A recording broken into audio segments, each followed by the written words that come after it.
Welcome to Lead Quick Videos. In this video, we want to talk about why you must vote in this election. Yes, why is it important that you must vote in this election? Now, many persons that understand the freedom and liberty that democracy offers to citizens will not want to trample with the opportunity to participate in deepening the democratic process that we have currently in Nigeria. Now, simply put, democracy is considered as the best form of government across the world. And we can tell you that countries such as the United States of America or other developed economies are paying the supreme price. You know what I mean by that? Many of their military personnel, die in the line of duty in their attempt to protect and preserve democracy across the world. They are investing heavily in terms of their resources, like I just pointed out, human and material resources to protect and preserve democracy. Why are they doing that? Have you asked yourself, why are these guys spending so much in trying to protect and preserve democracy both in Nigeria and in other places across the globe? Now, one of the simple reasons why they do this, why democracy is considered as the best form of government, is because in democracy, people have the right to choose their leaders. Just as we are having the right in this coming election on the 25th of February to choose who is going to be our president, and subsequently we also choose who is going to be our governors in some of the states that election is due. Now, why is this interesting for you and I? Why is it interesting for political pundits, politicians, and political scientists? Now, it is interesting because if elected leaders, elected politicians fail to perform, you have the right, in another 4 years or in another 2 years, or as the case may be, to elect another set of leaders. Another reason why democracy is considered as the best form of government across the globe is that democracy has more freedom of speech than any other forms of government. To some of us that are, that we are alive or that have been born in the times of military rules in Nigeria from 1966, and different intervals that we had, interruptions in democratic governance in the country, you will attest to the fact that ordinarily you cannot challenge the president. You cannot challenge the president as a military dictator.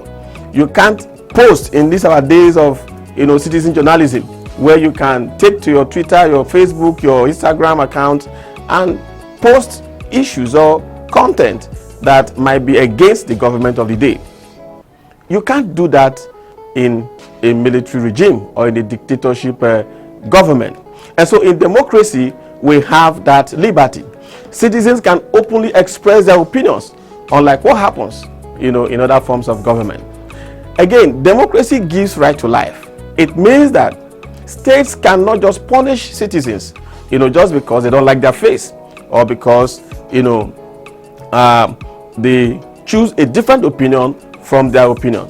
We have witnessed in some states where some of the governors have tried to be overbearing and tried to circumvent the laws, But again, we all can attest to the fact that while our democracy might not be as strong as it's supposed to be, in the sense that we have not been able to hold certain governors or certain public office holders to account in the way and manner we would have loved to. You can attest to the fact that our current democratic government ensures that leaders don't just act outside the norms of the law. It kind of ensures that governors, local government chairmen, public officials, the president have kind of a checkmate. They act within the ambit of the law to a large degree. Now, other reasons why democracy is better than other forms of government is because democracy is associated with higher human capital accumulation. Higher human capital accumulation.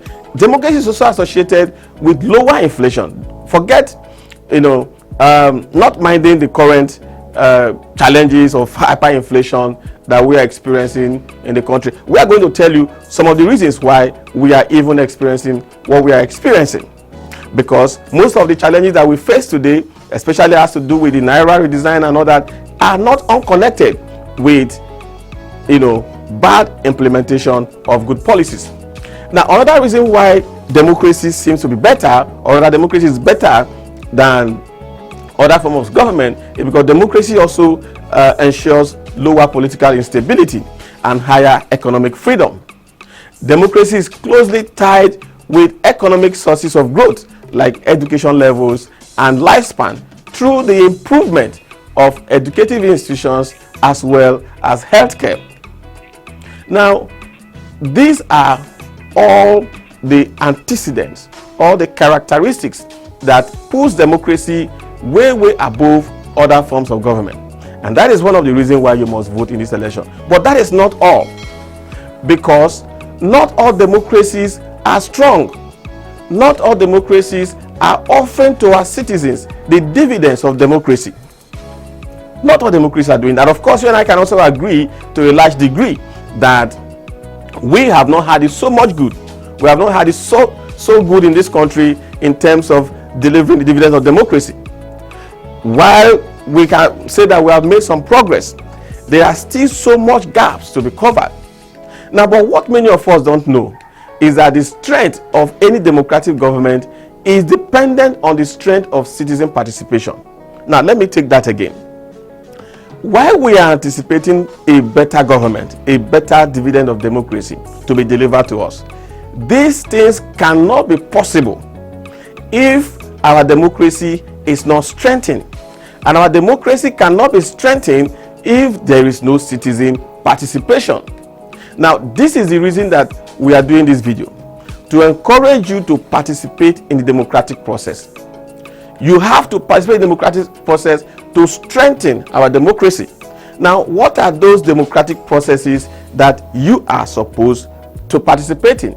They include choosing and replacing the government through free and fair elections. Free and fair elections, devoid of intimidations, devoid of crisis, devoid of violence.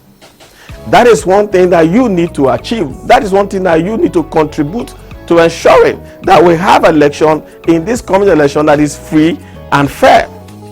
Another democratic processes that you ought to participate in is to ensure that people all around you, your friends, your family members, your colleagues, commit to participating in the democratic process. You have a responsibility, you have a duty to Nigeria. You have a duty as a citizen, not just to commit to participating as an individual, but ensure that you mobilize people to participate, because politics is about mobilization. Election is about mobilization. Who do you think have your interest at heart? The person cannot win the election if you don't mobilize on behalf of the person. The time is no longer ripe for us to depend on politicians to give us something before we mobilize on their behalf. Because if you do that, then you empower the politicians to disempower you. What do I mean?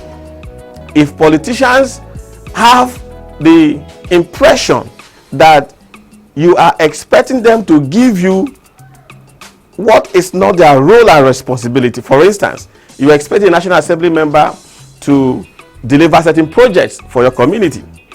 That is not the role and responsibility of a National Assembly member. The role of a National Assembly member is to, promulgate laws, to promulgate policies, to support initiatives of the executive arm of government that they consider befitting of their constituencies. So, but when you try to change the narrative and expect the the National Assembly member, the legislative arm of government, to begin to perform the duty of the executive arm of government, then you clearly empower the politician to understand that you don't know what you are doing, and therefore he can trample on you and take advantage of you. This is something that we need to change, and this is why we are asking you to participate in the democratic processes, in ensuring that you mobilize people in your community, in your congregation, in your constituency. Mobilize people, educate them about who they should vote for because of the person's antecedents, pedigree, and characteristics. Another area that you can participate in the democratic process is by ensuring that you protect the human rights of all citizens. How do we mean that you protect the human rights of all citizens? You are not a lawyer, neither are you a member of the judiciary. But yes, you can protect the right of citizens around you by ensuring that you keep to the law, and by ensuring that whoever that you discover that is not behaving in accordance to the law should be reported to the authorities. That is why we are having a lot of insecurity, because people are not doing their job. Don't forget, the security agencies are not they're not spirits. They're not spirits. So they depend on intelligence. And what is intelligence? Intelligence is first about research. And what do we mean by research? Research is about finding out information. Finding out information that pertains to a particular area of need. And in terms of the security architecture, the research that the security agencies do is to find out from you, or to receive from you, information about what is happening in your community, what is happening in your constituency that is not according to the law. People that are behaving in a manner that is not according to the law. So these are, the democratic processes that you are expected to participate in, to ensure that every citizen behave according to the law, and not just behaving according to the law, but that they are also protected. And what that means is that you have to speak out. So you have to speak out. Don't be silent. There is no season on the fence when it comes to issue of national security or the issue of national development. We all have a responsibility, and we must begin to take those responsibilities. In essence, one way to measure a country's democracy is through the rate of civic engagement, which essentially means activities which could be political or communal that promote the quality of lives in a community. And the easiest way of conducting that measurement is usually through voter turnout in an election. This is another key reason why we are doing this video, to let you know that in order to help strengthen our democracy, and in order to help promote the quality of life that we desire across our communities, you have a responsibility to participate in this election by ensuring that it's not only you that will vote, but that you mobilize people to come out and vote. Now, it is hard to have government of, by, and for the people if the people are not participating. How do we now say we're in a democracy when you are failing to participate? Public participation in the political or democratic process has been called the lifeblood of democracy. And this is partly true of what we call, the election. Because democracy will not work well. Our system of government will not work well. The politicians will not deliver dividends of democracy very well if people don't vote. People need to vote to ensure that politicians understand that if they don't perform, when they are elected into an office, they run the risk of not being re-elected. And this is why, we are asking you to come out to vote, because it is the politicians that you vote for that will enact the policies that, will run your life. It is the politicians that you vote for that will enact the policies, that will bring about development to your community. It is the politician that you vote for that will enact the policies that will support your business or kill your business. That it is not just about policies. It is not just about enacting policies, but it is about enacting quality policies. And if you don't elect people that have the capacity, the character to enact quality policies and implement them, excellently, then we will continue to have this kind of problems. For example, we all are witnesses to the issue of the new Naira design. We all are witnesses to the issue of queues, on ATMs, in banks. We are witnesses to queues in the filling stations. We are witnesses to queues in INEC offices for collection of PVCs. Now, all these things, for instance, the new Naira design is not a bad policy in itself. It's a wonderful policy. The cashless policy is a wonderful policy. But it is not enough to have a good policy. Another thing that we can tell you in this video is that you and I have experienced this fact that coming up with policies is not just enough to ensure that the policy achieves its objectives. So what makes a policy to achieve its objectives? How can we really say? Because examples abound. For instance, in India has in some time over the years tried to exchange a certain denomination of their currency for a new denomination, and we saw how it all panned out. So it's not just policy, enacting policy that matter. It is how well and how processed and calculated those policies can be. So for example, for you to know a good policy, the initiator of the policy must have been able to ensure that the policy that is to be implemented will be stable and future proof.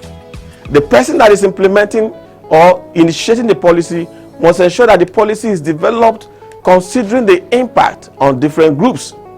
The person must also ensure that he has been able to assess and underscore, that this policy will not affect certain groupings across the country. And if at all his assessment is showing that it's going to have a negative impact on certain groups, the person initiating policy or implementing policy should make provision to cater for these persons. Like the example we have given about the new Naira design. Again, one of the other criteria that you need to understand that a policy is qualitative enough, a policy is taking into consideration, is that the person implementing the policy must have been able to test this policy before implementation. And if there is no, let's assume that the policy is a novel policy, in the sense that there is no country experience to benchmark your implementation projections, you can do a pilot testing. What we mean by that? By doing a small scale implementation before scaling up to a higher degree. So these are processes that people that are initiating policies are able to take through to be able to ensure that we don't have this kind of experience where you are queuing, where people are passing the night in an ATM environment.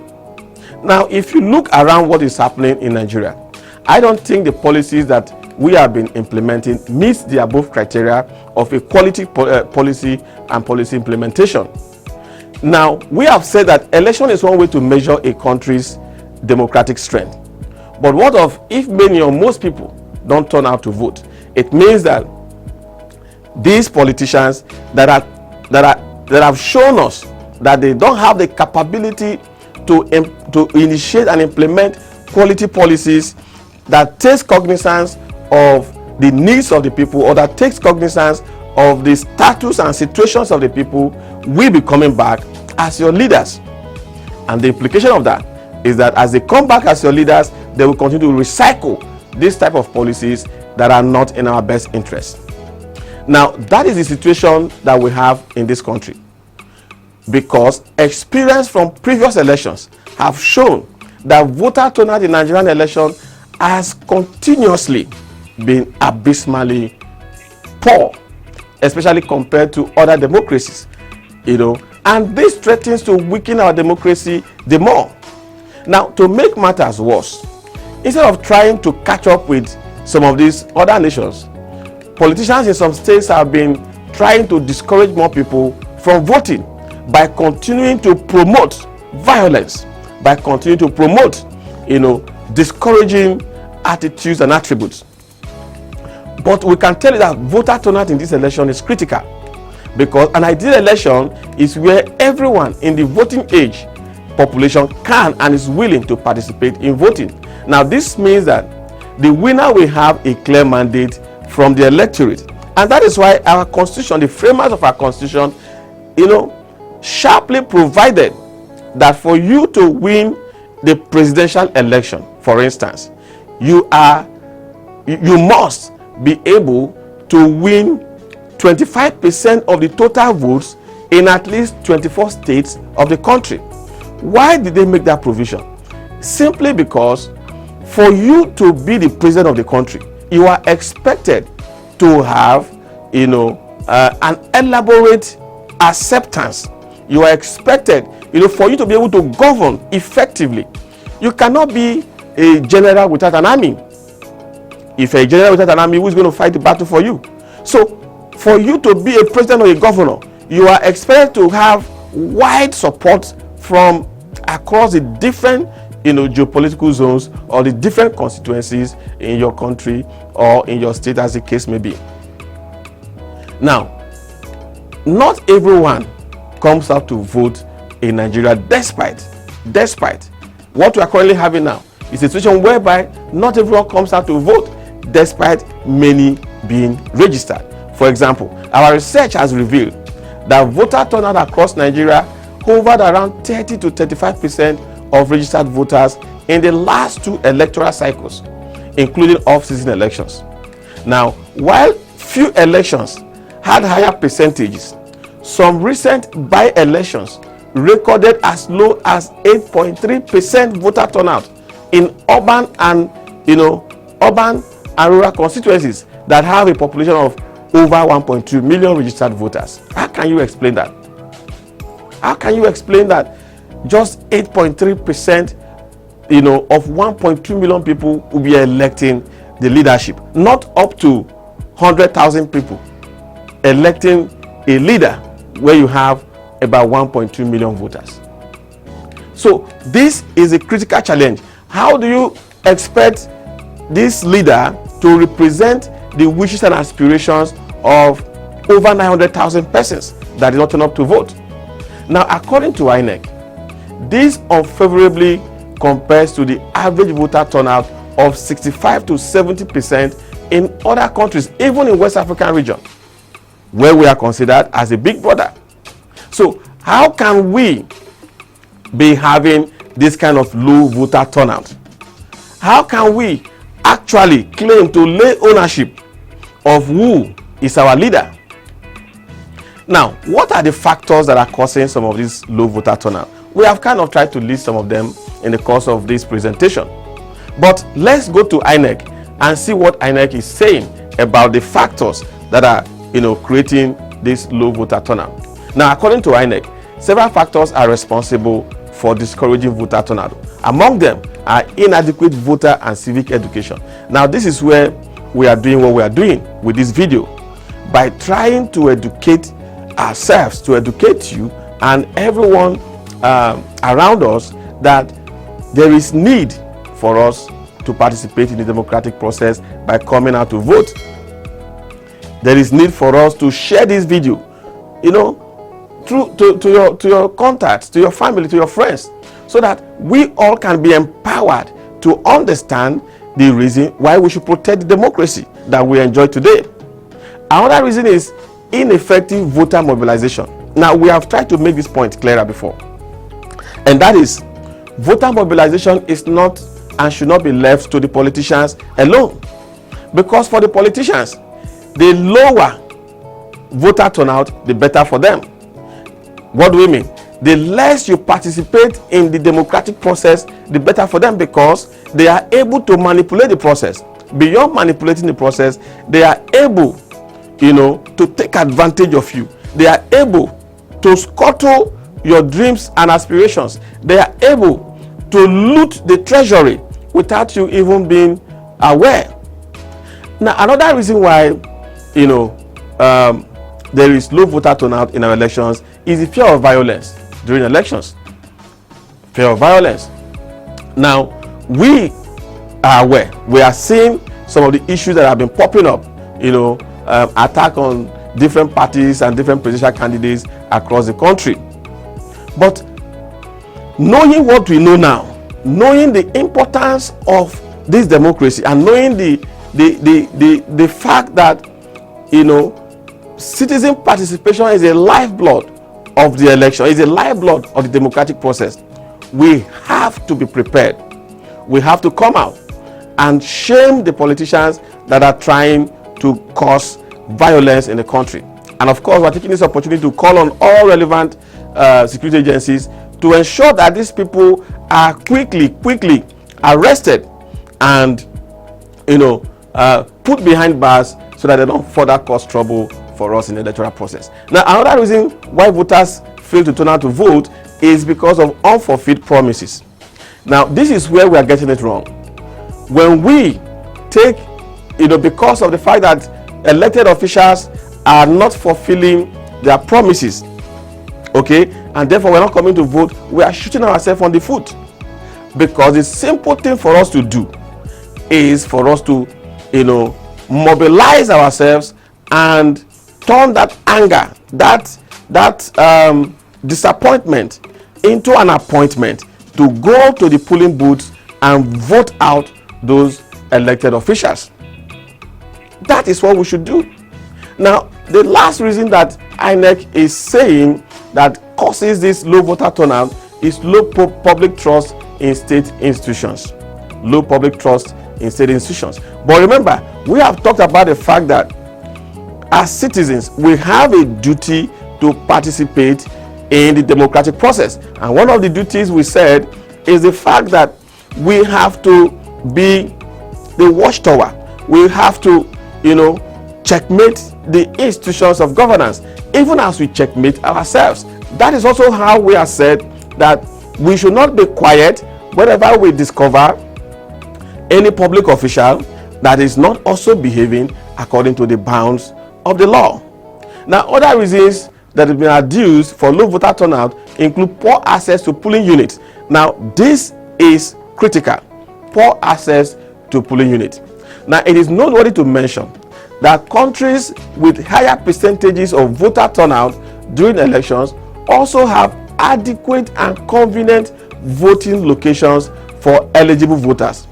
They have convenient voting locations for eligible voters, which are periodically adjusted to reflect increase in voter population. Because the population of any country is not static, it's not stagnant. Population increases in different geometrical or astronomical measures. Okay, and so for you to have an effective voter turnout, the country also needs to prepare the convenient voting locations where people can come and access voting materials easily. Unfortunately, this is not the case in Nigeria. Now, again, according to the INEC chairman, Nigeria has 119,973 polling units that was established in 1996 by the defunct National Electoral Commission of Nigeria. 119,976 or 73 polling units. Now, this figure was projected to serve 50 million voters as at 1996. Was projected to serve 50 million voters. Now, the figure remains the same in the last 25 years. I mean, the figure of these polling units, 119,973 polling units, has remained the same for the past 25 years. Whereas the number of our registered voters has continued to increase, even getting to 50% increase, because we now have over 93 million registered voters in Nigeria. So you see, you have a situation where 50 million was projected for 119,973 polling units, which we have continued to be used to put in use up till now, that we have about 100 million registered voters. So this is not acceptable, and we must call on INEC. They are the one that gave us this data, and we are calling on them to do the needful. Now, to show you why voter turnout is critical, if an election is held in a state and the voter turnout was 40%, it means that 60% of registered voters did not turn out to vote. So let's take, for instance, if we have, like we are projecting, that we have about 100 million voters, because we have 93 million voters, 93.5 million voters, like INEC declared. So, for the purpose of ease of calculation, let's say we have 100 million voters in Nigeria, and only 40% came out to vote. So it means it's only 40 million people that will vote for that president or that candidate. That means 60 million people did not elect that candidate. Now the implication is that that candidate or that president or that governor is going to be concerned more about the aspirations of the 40 million people that voted for him or her, and therefore all the wishes and aspirations of the majority of the people of that country will be trashed. And the implication is that you will have more troubles in the country, because the majority will possibly have a higher voice when it comes to complaining.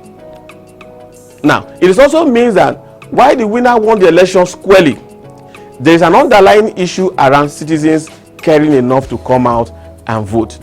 Now, that is to say that the president or the governor or local government chairman that was elected by minority, will now serve as the president or governor or local government chairman for the minority.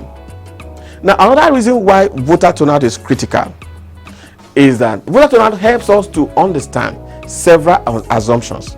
It helps us to understand several assumptions.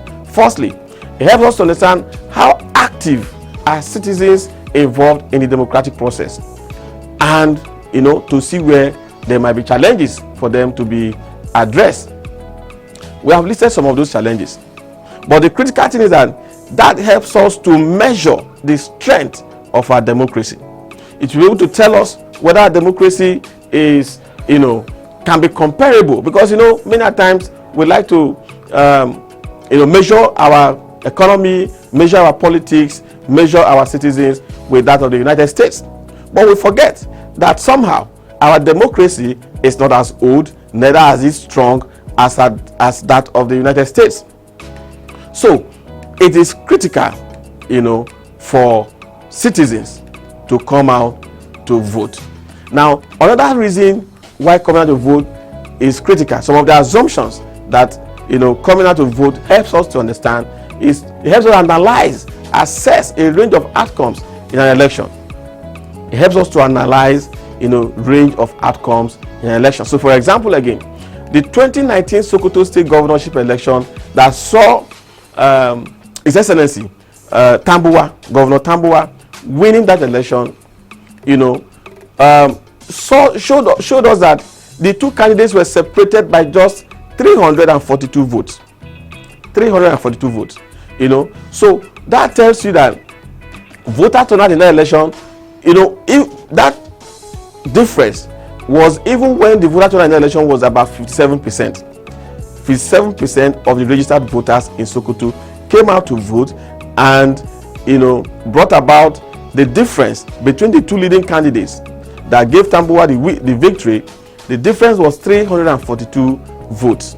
Now, if the other candidate, the second person in that election, could have convinced just 1% of those who did not vote to show up in his favor, the result would have been different. Tambuwa might not have been the governor today. And that is the same thing that is going to play out in this coming election. So check out one of our videos. We have done a video which we are projecting that depending on the turnout, depending on the turnout, we could have a runoff election. Check that video on this platform, and you will see where we detail some of the projections that we are making.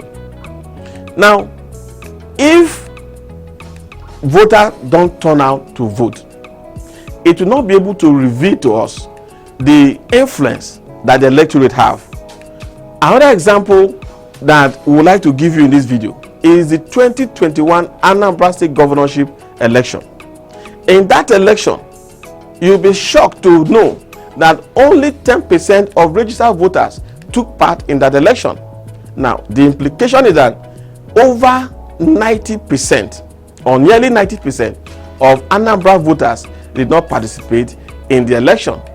But whether they participate in the election or not, this 90% must learn to work with the governor that they might not have supported even if they have voted.